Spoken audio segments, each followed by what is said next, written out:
A comunidade Narrações Imersivas acaba de chegar.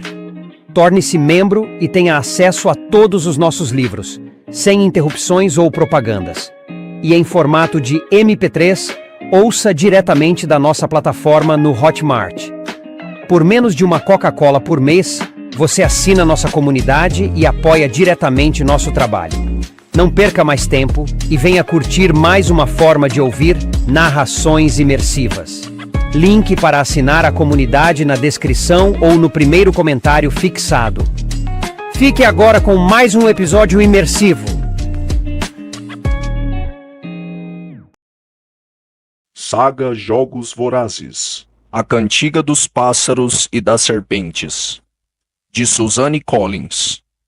Lido por Gabriel Stauffer. 15. Assim que ela falou, Coriolano soube que ela estava certa. Talvez só uma mãe fizesse a conexão naquela penumbra, mas com as palavras dela, ele reconheceu Sejanos na mesma hora. Foi algo na postura, a ligeira curvatura da coluna, a linha da testa. A camisa branca do uniforme da academia parecia brilhar de leve no escuro, e ele quase visualizou o crachá amarelo de mentor ainda pendurado no peito. Ele não tinha ideia de como Sejanos entrara na arena. Um garoto da capital, ainda mais mentor, talvez não atraísse tanta atenção na entrada, onde dava para comprar bolinhos fritos e limonada rosa, onde dava para ficar com a multidão vendo jogos no telão. Teria ele simplesmente se misturado ou usado seu status de subcelebridade para afastar desconfianças? Meu tributo morreu e agora é melhor eu me divertir. Teria posado para fotos? Teria batido um papo com os pacificadores e entrado quando viraram de costas? Quem poderia achar que ele ia querer entrar na arena? E por que ele tinha feito aquilo? Na tela, um Sejanos escondido pelas sombras se ajoelhou, botou um embrulho no chão e rolou Marcos para que deitasse sobre as costas. Ele fez o que pôde para esticar as pernas, dobrar os braços sobre o peito, mas os membros tinham enrijecido e desafiaram os movimentos que ele tentou fazer. Coriolanos não sabia o que ia acontecer depois, provavelmente algo relacionado ao embrulho, mas Sejanos ficou de pé e esticou a mão sobre o corpo. Foi o que ele fez no zoológico, pensou Coriolanos. Ele lembrou que, depois da morte de Aracne, tinha visto Sejanos salpicando alguma coisa sobre o corpo do tributo morto. É seu filho ali? O que ele está fazendo? Perguntou a avó Snow, horrorizada. Está botando migalhas de pão sobre o corpo, disse a mãe de Sejanos, para que Marcos tenha comida na jornada. Jornada para onde? Perguntou a avó. Ele está morto. De volta ao lugar de onde ele veio. É o que se faz no nosso distrito quando alguém morre. Coriolanos não pôde deixar de sentir constrangimento por ela. Se alguém precisasse de provas do atraso dos distritos, ali estava. Pessoas primitivas com costumes primitivos. Quanto pão tinha sido desperdiçado com aquela besteira? Ah, não, ele morreu de fome. Traga um pão. Ele tinha a sensação ruim de que essa suposta amizade ainda lhe renderia problemas. Parecendo mais do que coincidência, o telefone tocou. A cidade toda está acordada? Perguntou-se a avó. Com licença. Coriolanos foi até o telefone no saguão. Alô? Disse ele no aparelho, torcendo para ser engano. Senhor Snow, é a doutora Gal. Coriolanos sentiu as entranhas se contraírem. Você está perto de uma tela? Ah, acabei de chegar em casa, respondeu ele, tentando ganhar tempo. Ah, sim, minha família está assistindo. O que está acontecendo com seu amigo? Perguntou ela. Coriolanos virou a cabeça para longe das pessoas e baixou a voz. Ele não é bem isso. Besteira! Vocês dois vivem grudados. Me ajude a distribuir sanduíches, Coriolanos. Tem um lugar do meu lado, Sejanos. Quando perguntei à Casca de que alunos ele era próximo, seu nome foi o único em que ele conseguiu pensar. Sua civilidade com Sejanos tinha sido mal interpretada. Eles não passavam de conhecidos. Doutora Gal, se a senhora me deixar explicar... Não tenho tempo para explicações. Agora, o moleque Plente está solto na arena com uma matilha de lobos. Se o virem, vão matá-lo na hora. Ela se virou para falar com outra pessoa. Não! Não corte abruptamente, isso só vai chamar a atenção. Deixe o mais escuro que puder, faça com que pareça natural. Um blackout lento, como se uma nuvem tivesse passado na frente da lua. Ela voltou a falar com ele logo em seguida. Você é um rapaz inteligente. Que mensagem isso vai passar para os espectadores? O dano será considerável. Temos que consertar a situação agora mesmo. Vocês poderiam enviar pacificadores, disse Coriolanus. E fazer com que ele fuja como um coelho? Respondeu ela com deboche. Imagine isso por um momento. Os pacificadores tentando caçá-lo no escuro. Não, vamos ter que atraí-lo para fora, da forma mais discreta possível. E vamos precisar de pessoas de quem ele goste. Ele não suporta o pai, não tem irmãos, não tem outros amigos. Só sobram você e a mãe dele. Estamos tentando localizá-la agora. Coriolanus sentiu o coração despencar. Ela está aqui, admitiu ele.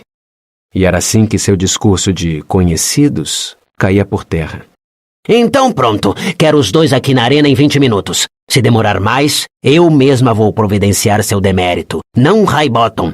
E você poderá se despedir de qualquer chance de ganhar o prêmio. Com isso, ela desligou. Na televisão, Coriolanus percebeu que a imagem tinha escurecido. Ele não conseguia identificar a figura de Sejanus. Senhora Plint. Era a chefe dos idealizadores dos jogos. Ela gostaria que a senhora a encontrasse na arena para buscar Sejanus e eu devo acompanhá-la. Ele não podia admitir mais nada além disso, sem fazer com que sua avó tivesse um ataque cardíaco. Ele está encrencado? Perguntou ela, os olhos arregalados. Com a capital? Coriolanus achou estranho ela estar mais preocupada com a capital do que com uma arena cheia de tributos armados. Mas talvez ela tivesse motivo depois do que aconteceu com Marcos. Ah, não. Só estão preocupados com o bem-estar dele. Não deve demorar, mas é melhor vocês não me esperarem, disse ele para Tigris e sua avó. O mais rápido que conseguiu, sem chegar a carregá-la no colo, ele guiou a senhora Plint pela porta.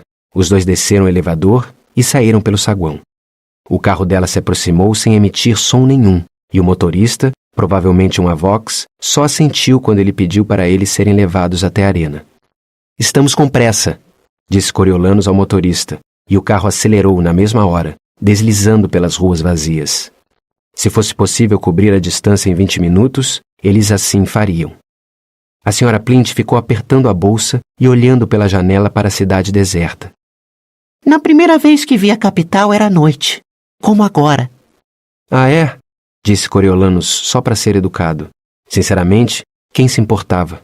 Seu futuro estava em jogo por causa do filho instável dela. E era impossível não questionar a criação de um garoto que achava que invadir a arena resolveria alguma coisa. Sejanus estava aí, onde você está, e ficou dizendo: vai ficar tudo bem, mãezinha, vai ficar tudo bem. Tentando me acalmar, mas nós dois sabíamos que era um desastre, disse a senhora Plint. Mas ele foi tão corajoso, tão bom. Só pensava na mãe dele. Deve ter sido uma grande mudança. Qual era o problema dos Plint? De ficarem o tempo todo transformando vantagens em tragédias. Bastava uma olhada rápida para o interior do carro, para o couro trabalhado, os assentos acolchoados, o bar com garrafas de cristal com líquidos da cor de pedras preciosas, para saber que eles estavam entre as pessoas mais afortunadas de Panem. A família e os amigos cortaram relações, prosseguiu a senhora Plint. Não fizemos novas amizades aqui. Strabo, o pai dele, ainda acha que foi a coisa certa a fazer. Não havia futuro no 2. Foi o jeito dele de nos proteger. O jeito dele de impedir que Sejanus fosse para os jogos. É irônico até, considerando as circunstâncias. Coriolanus tentou mudar a direção da conversa. Não sei o que a doutora Gal tem em mente, mas imagino que ela queira sua ajuda para tirá-lo de lá. Não sei se consigo, disse ela. Com ele tão chateado assim. Posso tentar, mas ele vai ter que acreditar que é a coisa certa a fazer. A coisa certa a fazer. Coriolanus se deu conta que era isso que sempre tinha definido as ações de Sejanus, sua determinação de fazer a coisa certa. Que a teimosia como o jeito como ele desafiava a doutora Gal quando o resto dos alunos estava tentando seguir em frente, era outro motivo para ele afastar as pessoas. Sinceramente, ele podia ser insuportável com aqueles comentáriozinhos superiores, mas Coriolanus poderia encontrar maneiras de usar aquilo como forma de manipulá-lo. Quando o carro parou na entrada da arena, Coriolanus viu que tentavam disfarçar a crise. Só havia uns 12 pacificadores presentes e um grupinho de idealizadores dos jogos. As barracas de comidas e bebidas estavam fechadas. A plateia do dia tinha se dispersado cedo e havia pouca coisa que atraísse espectadores curiosos. Ao sair do carro, ele reparou como a temperatura tinha caído rápido desde que ele tinha caminhado para casa. Na parte de trás de uma van, um monitor do Notícias da Capital exibia uma tela dividida com a imagem real da arena ao lado da versão escurecida transmitida para o público. A doutora Gal, o reitor Highbottom e alguns pacificadores estavam reunidos em volta. Quando Coriolanus se aproximou com a senhora Plint, viu Sejanus ajoelhado ao lado do corpo de Marcus, imóvel como uma estátua. Pelo menos você é pontual, disse a doutora Gal. Senhora Plint, suponho. Sim, sim, disse a senhora Plint com um tremor na voz. Sinto muito se Sejanus provocou alguma inconveniência. Ele é um bom menino, mas leva as coisas muito a sério. Ninguém poderia acusá-lo de ser indiferente, concordou a doutora Gal. Ela se virou para Coriolanus. Alguma ideia de como podemos resgatar seu melhor amigo, Sr. Snow? Coriolanus ignorou a cutucada e examinou a tela. O que ele está fazendo? Só está ajoelhado ali, ao que parece, disse o reitor Highbottom. Possivelmente em estado de choque. Ele parece calmo. Não seria possível enviar pacificadores sem sobressaltá-lo? Sugeriu Coriolanus. Arriscado demais, disse a doutora Gal. Que tal botar a mãe dele para falar por um alto-falante ou um megafone? Propôs Coriolanus. Se dá para escurecer a tela, também deve dar para manipular o áudio.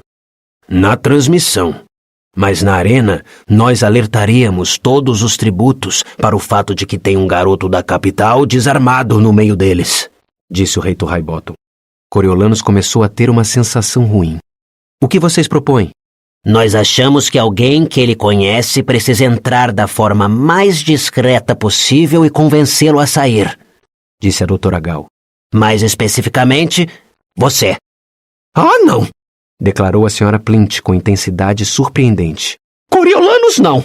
A última coisa de que precisamos é botar outro jovem em perigo. Eu vou! Coriolanus apreciou a proposta, mas sabia que as chances daquilo acontecer eram mínimas.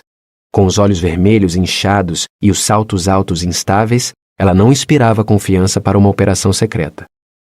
Precisamos de alguém que possa correr se necessário. O Sr. Snow é a pessoa certa para a tarefa. A doutora Gal fez sinal para alguns pacificadores, e Coriolanus se viu sendo vestido com uma armadura para entrar na arena. Esse colete deve proteger seus órgãos vitais. Aqui está um spray de pimenta e uma lanterna que pode cegar temporariamente seus inimigos, se você fizer algum. Ele olhou para o pequeno frasco de spray de pimenta e para a lanterna. E uma arma? Ou pelo menos uma faca? Como você não é treinado, isso parece mais seguro. Lembre que você não vai entrar para causar danos. Você vai entrar para tirar seu amigo da forma mais rápida e silenciosa possível, instruiu a doutora Gal.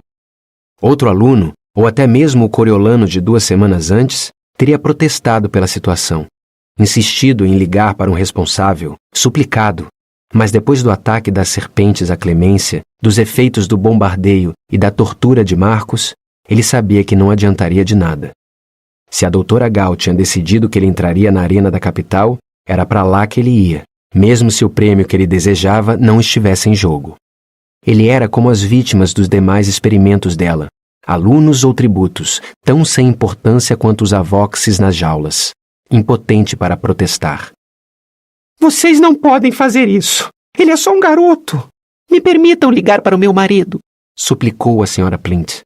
O reitor Highbottom deu um sorrisinho para Coriolanus. Ele vai ficar bem. É muito difícil matar um Snow. Aquela ideia toda tinha sido do reitor? Teria Highbottom encontrado um atalho para seu objetivo final de destruir o futuro de Coriolanus? Fosse como fosse, ele parecia surdo para as súplicas da mãe de Sejanus. Com um pacificador de cada lado, para sua segurança ou para impedir que fugisse, ele foi até a arena. Tinha pouquíssimas lembranças de ter sido carregado para fora depois do bombardeio. Teriam eles saído por outra passagem? Mas agora ele via o dano significativo feito à entrada principal. Uma de 2 portas enormes tinha sido arrancada, deixando um buraco largo e emoldurado de metal retorcido. Além da guarda, não havia muito a ser feito para proteger a área, além de colocar algumas fileiras de barreiras de concreto à altura da cintura na frente da passagem. Sejanus provavelmente não teve dificuldade para atravessar o local, desde que se houvesse uma distração razoável, e havia certa agitação quase o dia todo.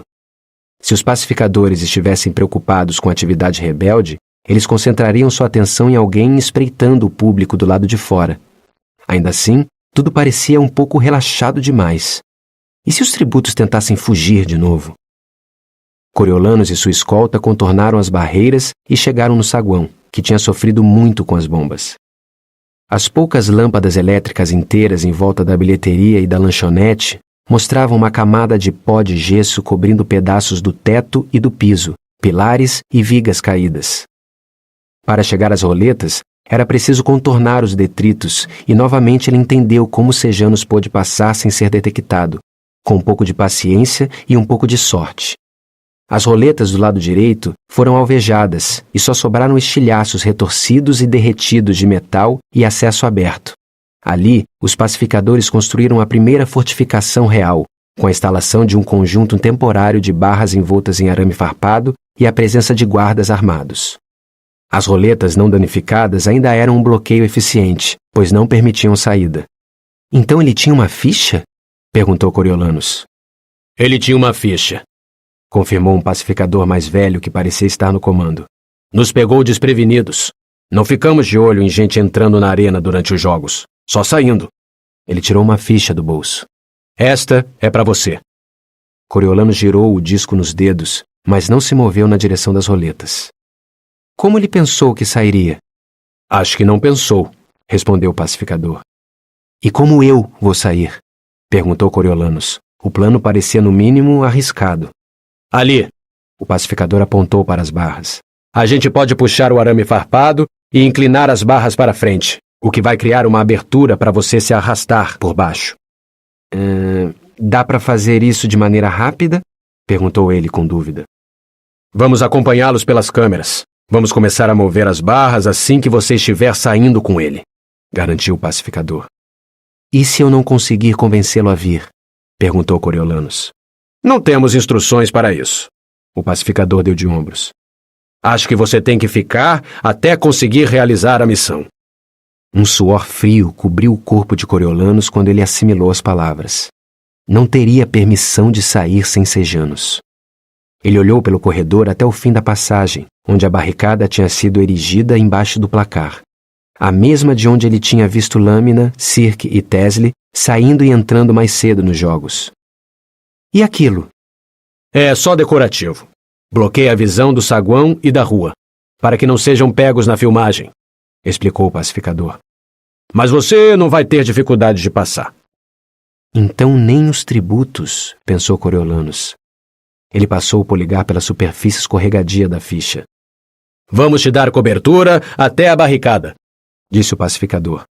Então vocês vão matar qualquer tributo que me ataque, esclareceu Coriolanos. Vamos espantá-los, pelo menos, disse o pacificador. Não se preocupe. Vamos ficar de olho. Excelente, disse Coriolanos nem um pouco convencido. Ele se preparou, enfiou a ficha no orifício e empurrou os braços de metal. Divirta-se, observou a roleta, o som parecendo 10 vezes mais alto no silêncio da noite. Um dos pacificadores riu. Coriolanos foi na direção da parede da direita e andou o mais rápida e silenciosamente que conseguiu. As luzes vermelhas de emergência, sua única iluminação, enchiam a passagem com um brilho suave e sanguinolento. Ele apertou os lábios e controlou a respiração pelo nariz. Direita, esquerda, direita, esquerda. Nada, nenhum movimento. Talvez, como Luck sugerira, os tributos tivessem ido dormir. Ele parou por um momento junto à barricada. Como o pacificador dissera, era de mentira. Camadas frágeis de arame farpado montadas em molduras, estruturas bambas de madeira e placas de concreto arrumadas de forma a bloquear a vista, não para aprisionar os tributos. Provavelmente, não houvera tempo para uma de verdade, ou talvez não tivessem considerado necessário com as barras e os pacificadores atrás. Ele só precisou contornar a barreira para chegar na beirada do campo. Hesitou atrás de um último pedaço de arame farpado e observou a cena. A lua tinha subido alto no céu, e na luz pálida e prateada ele identificou a figura de Sejanus, as costas para ele, ainda ajoelhado ao lado do corpo de Marcos. Lâmina não tinha nem se mexido. Fora isso, a área ao redor parecia deserta. Mas estava mesmo? Os destroços das bombas ofereciam vários esconderijos. Os demais tributos podiam estar escondidos a poucos metros e ele sequer saberia. No ar frio, sua camisa encharcada de suor grudava na pele e ele desejou estar com a jaqueta. Ele pensou em Lucy Gray com o vestido sem mangas. Teria ela se encolhido junto a Jessup para se aquecer? A imagem não fez bem a ele, e Coriolanus a afastou. Não podia pensar nela naquele momento, só no perigo que corria, em Sejanus e em como levá-lo até o outro lado das roletas. Coriolanus respirou fundo e saiu para o campo. Andou pela terra, mentalizando os felinos selvagens de circo que tinha visto ali quando garoto. Destemido, poderoso e silencioso. Ele sabia que não podia assustar Sejanus, mas precisava chegar perto para poder conversar. Quando estava a 3 metros atrás de Sejanus, ele parou e falou com voz baixa. Sejanus, sou eu. Sejanus enrijeceu e seus ombros começaram a tremer. Primeiro, Coriolanus achou que era choro, mas era o contrário. Você não consegue parar de vir me salvar, não é? Coriolanus se juntou às risadas, baixinho. Não consigo. Mandaram você para me tirar? Que loucura! A risada de Sejanus foi morrendo, e ele se levantou. Você já viu um cadáver? Muitos. Durante a guerra. Ele interpretou a pergunta como um convite para se juntar a Sejanus e se aproximou. Pronto. Podia segurar o braço dele agora. Mas e aí? Era improvável que conseguisse arrastá-lo para fora da arena. Então, enfiou as mãos nos bolsos. Eu não. Não tão de perto. Em enterros, acho. E no zoológico, naquela noite. Só que aquelas garotas não estavam mortas há tempo suficiente de ficarem rígidas, disse Sejanus. Não sei se prefiro ser cremado ou enterrado. Não que importe. Bom, você não precisa decidir agora. O olhar de Coriolanus percorreu o campo. Havia uma pessoa nas sombras atrás do muro quebrado? Ah, não vai depender de mim, disse Sejanus. Não sei por que os tributos estão demorando tanto para me encontrar. Acho que já faz um tempo que eu estou aqui. Ele olhou para Coriolanus pela primeira vez e franziu a testa de preocupação. Melhor você ir, sabe? Eu bem que gostaria, disse Coriolanus com cuidado. De verdade. Só que tem a questão da sua mãe. Ela está esperando lá fora. Está muito chateada. Eu prometi que te levaria para ela. A expressão de Sejanus ficou indescritivelmente triste. Pobre mãezinha. Minha pobre mãezinha. Ela nunca quis nada disso, sabe? Nem o dinheiro, nem a mudança, nem as roupas chiques ou o motorista. Ela só queria ficar no 2. Mas meu pai... Ele não está aqui, né? Não. Ele vai ficar longe até tudo estar resolvido. Depois, vai começar a comprar. Comprar o quê? A brisa movimentou o cabelo de Coriolanus e fez sons ocos de eco na arena. Aquilo estava demorando muito, e Sejanus não estava fazendo nenhum esforço para falar baixo. Comprar tudo! Ele comprou nossa vinda para cá, comprou meus estudos, comprou minha mentoria, e fica louco porque não pode me comprar. Ele vai comprar você se você deixar, ou pelo menos compensá-lo por tentar me ajudar. Comprar tudo, pensou Coriolanus, com a mente nos estudos do ano seguinte. Mas só falou. Você é meu amigo. Ele não precisa me pagar para eu te ajudar. Sejanus botou a mão no ombro dele. Você foi o único motivo para eu ter durado tanto, Coriolanus. Preciso parar de te meter em confusão. Eu não percebi como isso tudo era ruim para você. Eu devia ter trocado de tributos quando você pediu. Sejanus suspirou. Não importa mais. Nada importa. Claro que importa, insistiu Coriolanus. Eles estavam se aproximando agora. Ele sentia. Tinha a nítida sensação de um bando se aproximando. Vem comigo. Não adianta, disse Sejanus. Eu não tenho alternativa além de morrer. Coriolanus insistiu. Então é isso? É sua única opção? É a única forma de eu conseguir deixar minha mensagem. Que o mundo me veja morrer em protesto, concluiu Sejanus. Mesmo que eu não seja verdadeiramente da capital, também não sou de distrito. Como a Lucy Gray, mas sem o talento. Você acha mesmo que vão exibir isso? Vão tirar seu corpo em silêncio e dizer que você morreu de gripe. Coriolanus parou e se perguntou se tinha falado demais, se tinha dado uma indicação clara demais do destino de Clemência, mas a doutora Gal e o reitor Highbottom não tinham como ouvir. A tela está praticamente preta agora. O rosto de Sejanus se transformou. Não vão mostrar? De jeito nenhum. Você vai morrer por nada e vai ter perdido sua chance de tornar as coisas melhores. Uma tosse, baixa e abafada, mas uma tosse mesmo assim, vinda da arquibancada à direita. Coriolanus não estava imaginando coisas. Que chance? Perguntou Sejanus. Você tem dinheiro. Talvez não agora, mas um dia vai ter uma fortuna. O dinheiro tem muitas utilidades. Veja como mudou seu mundo. Talvez você também possa mudar alguma coisa, pro bem. E se não estiver aqui para fazer isso, é possível que muitas outras pessoas sofram. A mão direita de Coriolanus envolveu o spray de pimenta e depois deslizou para a lanterna. O que ajudaria de verdade se ele fosse atacado? O que te faz pensar que eu poderia fazer isso? Perguntou Sejanus. Você foi o único que teve coragem de enfrentar a doutora Gal, disse Coriolanus. Ele odiava admitir isso, mas era verdade. Ele era o único integrante da turma que a desafiara. Obrigado. Sejanus estava com a voz cansada, mas parecia mais são. Obrigado por isso. Coriolanus botou a mão livre no braço de Sejanus, como se o reconfortando, mas na verdade era para segurar a camisa dele caso resolvesse fugir. Estamos sendo cercados. Estou indo. Venha comigo. Ele viu Sejanus começar a ceder. Por favor, o que você quer fazer? Lutar com os tributos ou lutar por eles? Não dê a doutora Gal a satisfação de te vencer. Não desista. Sejanus olhou para Marcos por um tempo, pesando as opções. Você está certo, disse ele. Se eu acredito no que digo, é responsabilidade minha derrubá-la. Acabar com essa atrocidade toda, de alguma forma. Ele levantou a cabeça, como se percebendo de repente a situação deles. Seu olhar se voltou para a arquibancada, onde Coriolanus tinha ouvido a tosse. Mas não vou deixar Marcos. Coriolanus tomou uma decisão rápida. Eu pego os pés dele. As pernas estavam rígidas e pesadas, fedendo a sangue e sujeira. Mas ele dobrou os joelhos nos braços da melhor forma que conseguiu e ergueu a parte inferior do corpo de Marcos.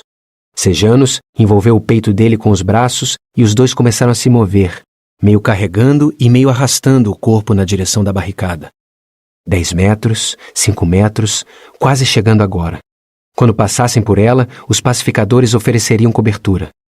Ele tropeçou numa pedra e caiu, batendo o joelho em algo afiado e pontudo. Mas se levantou, levando o corpo de Marcos junto. Quase lá. Quase.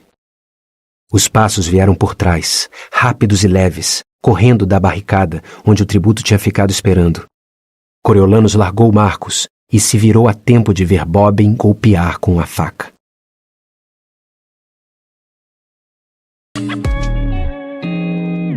O canal Narrações Imersivas agradece por ter ouvido mais um episódio conosco.